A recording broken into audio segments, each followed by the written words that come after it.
大家好，我是阿胖，今天和大家分享一道家庭版蒜蓉茄子的做法。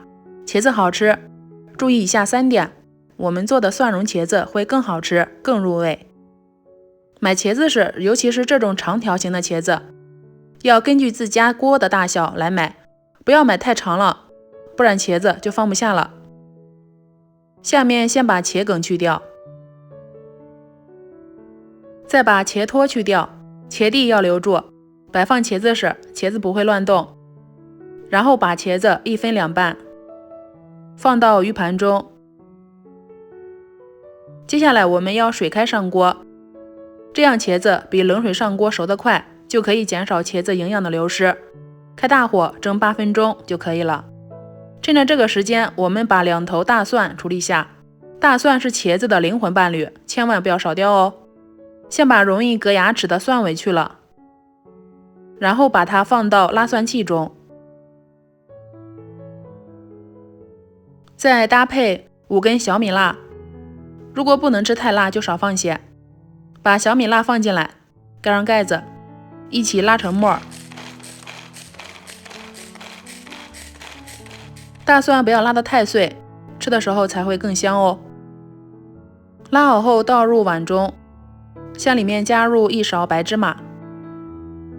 锅中倒入食用油，开大火把它加热，等锅边开始冒青烟，手心放上面，感觉烫手的油温就可以了。趁热把它淋在蒜末里，先用筷子搅拌均匀，蒜末才会炸得更香。下面开始调味，加入1汤匙生抽、1汤匙蚝油、1克食盐、1小勺白糖提鲜，搅拌均匀，放一边备用。这个时候茄子也已经蒸好了，取出蒸好的茄子，我们先用小刀对茄子竖着划几下，这样茄子会更好的入味哦，吃的时候也会很方便。下面把调好的蒜蓉汁均匀的放在茄子上，并用勺子把它涂抹均匀，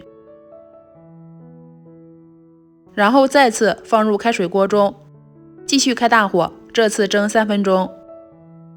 哇，打开锅盖，蒜香味就已经出来了。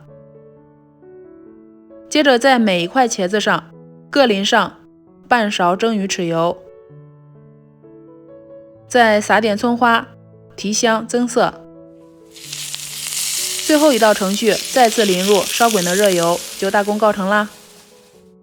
真的是太香了，这样做的蒜蓉茄子特别入味，茄子的口感软软糯糯，入口即化，同时蒜香味超级浓郁，又香又辣，特别入味，超级好吃。一顿饭干掉了2馒头。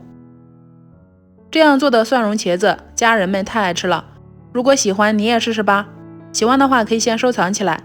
我是阿胖，喜欢我的视频可以点赞、关注、留言、转发哦。点我头像还能看到更多美食视频。我们下期节目再见。